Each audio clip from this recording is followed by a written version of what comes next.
información. Mañana un grupo de investigadores alemanes volverá a buscar rastros de Madeleine McCann luego de 2 años. Esta vez las pesquisas se van a centrar en las cercanías de la casa donde vivió Christian Bruckner en Portugal. Las diligencias pretenden además extender la investigación sobre el principal sospechoso, en este caso, para evitar que salga de la cárcel, algo que podría ocurrir en septiembre próximo. Creo que toda la nación está atrapada hace años con este caso. Hasta ahora no es claro lo que pasará. Todos siguen el caso y esperan por nueva información para que la familia finalmente pueda encontrar la paz en la medida de lo posible. Esta declaración de un periodista alemán corresponde a 2023, la última vez que los investigadores buscaron a Madeleine McCann. Ahora, 2 años más tarde, la búsqueda se reanuda. Las nuevas pesquisas comienzan este martes. Todo se centrará en Praia da Luz, en Algarve, Portugal, en los alrededores de la casa donde vivió el que aún es el principal sospechoso del caso, Christian Bruckner.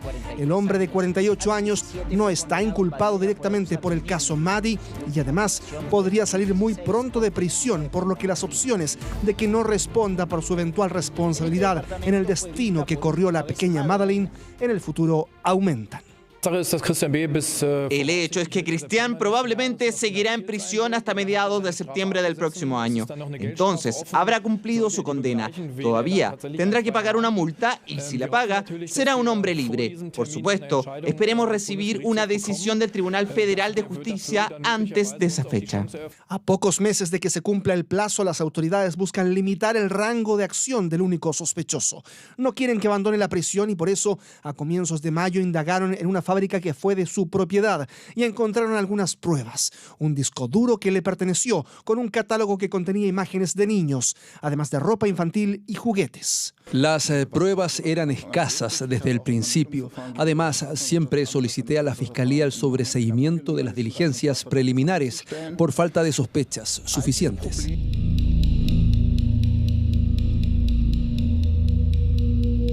Bruckner fue relacionado con la desaparición de la niña en 2020. Desde allí se han investigado sus conversaciones con cercanos, se han registrado diversos lugares por los que circuló en Algarve y ahora, desde este martes, los alrededores de su casa volverán a ser rastreados. El acusado tiene múltiples condenas por delitos sexuales y había sido sentenciado por abuso sexual de menores. Actualmente está cumpliendo una pena de prisión por otros delitos. Entre el 95 y 2007, el acusado vivió en la región de Algarve, en una casa ubicada entre Lagos y Praia da Luz. Lagos und Praia da Luz. Los investigadores aseguran que existen ahora más de 20.000 páginas de pruebas sobre Madeleine y a partir de las próximas horas se sumarán las relacionadas con la nueva etapa de búsqueda. Una que buscará al fin entregarle alguna certeza a los padres de Maddie McCann, como a todos quienes desde hace 18 años esperan saber qué pasó con ella. Hay alarma por la desaparición de un joven químico farmacéutico a quien se le perdió la vista el 23 de mayo cuando salió del departamento que compartía con amigos en Santiago Centro. Dijo que volvería esa misma noche. La última vez que se le vio fue cerca del sector de Plaza Egaña, donde fue captado por las cámaras de seguridad municipales que podrían entregar alguna pista respecto a lo que pasó con este joven de 21 años. 23 de mayo, Francisco sale desde su departamento. Esta es la última imagen que se tiene del joven químico farmacéutico antes de desaparecer misteriosamente. Todo apunta a que se dirigió a Ñuñoa, cerca del sector de Plaza Egaña, en donde se juntaría con alguien. Al día siguiente no llegó a su trabajo en una farmacia de Las Condes. Eso despertó preocupación de su entorno cercano, porque era sumamente responsable. Sus amigos con quienes compartía un arriendo fueron los primeros en hacer una denuncia por presunta desgracia. Solamente sospecho de las personas con las que se juntó, porque si él se juntó con alguien y eso alguien no aparece, eso ya me da para sospechar, porque si yo me junto con alguien y después me voy, ellos deberían haber dicho, no, ¿saben qué? Francisco se juntó con nosotros el día viernes y después iba para el trabajo y ahí no sabemos más. Pero no se han contactado, no nos dijeron que se juntó con ellos, no nos dijeron nada. Entonces eso ya es un mal indicio y por eso pedimos cámaras para saber a dónde fue, a qué edificio fue, con quién se contactó. Eso es lo que queremos saber en estos momentos. La denuncia por presunta desgracia llegó a la Fiscalía de Ñuñoa, donde se instruyeron diligencias investigativas a la PDI, partiendo por el último lugar donde se sabe que estuvo. La Brigada de Ubicación de Personas ha tomado declaración a los amigos de Francisco e incluso fue a ver la ficha clínica del joven por una enfermedad en tratamiento, pero nada arroja pistas de dónde podría estar.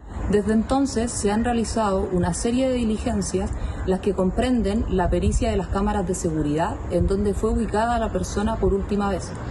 De igual manera, se están tomando declaración al círculo cercano y a los amigos de la presunta víctima. Sin embargo, hasta el momento no se ha tenido ninguna información certera de su posible actual paradero. Para la familia del químico farmacéutico, su desaparición es muy extraña. Pese a que hace 2 años se había ido de su casa, nunca perdieron la comunicación con Francisco Javier, quien siempre, dicen, enviaba su ubicación. Esa es como la última foto que él subió a su Instagram personal, como a la 1 de la mañana, donde aparece él solo, su rostro, y dice que come cerdo y se enfermó, vomitó. Entonces al otro día yo le escribo, le digo, oye, ¿por qué comiste eso? Si tú sabes que eres delicado, porque él siempre ha sido delicado del estómago. Y ahí ya no recibí respuesta de vuelta de él. Entonces comenzamos a hablarle por WhatsApp, no llegaban los mensajes, comenzamos a llamar, los amigos también, no respondía, entonces ya comenzó la preocupación.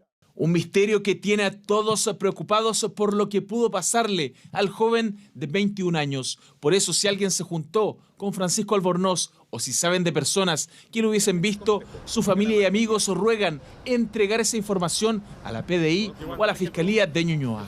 Como él vivía acá en Santiago Centro, quizás era un poco más lejana el tema de las visitas, qué sé yo, pero no, nunca tuvo problemas con nosotros.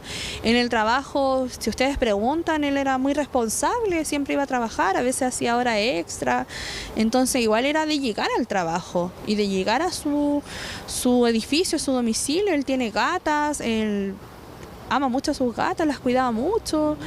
Y entonces que no haya llegado, entonces es un indicio de que algo pasa. Es muy cercano, le gusta estar con sus amigos cerca, cuando se siente mal, se acerca a mi departamento, va conmigo, si es que le pasa algo, va hacia mí, o a cualquiera de nosotros, si es que le duele el pelo, llega a mi departamento, me golpea, si es que se siente mal iba hacia mí, me preguntaba o cosas así. Entonces me parece raro si con todas las especulaciones que han salido de que le robaron, de que puede estar perdido, etcétera, no haya llegado a algún amigo que sea yo o otra persona. Me parece muy raro que él no haya aparecido si es que le pasó algo. Todos los cercanos a Francisco Javier esperan poder encontrarlo con vida, sano y salvo. Y pese a que ya han pasado 11 días desde su desaparición, la fe es lo último que pierde esta familia.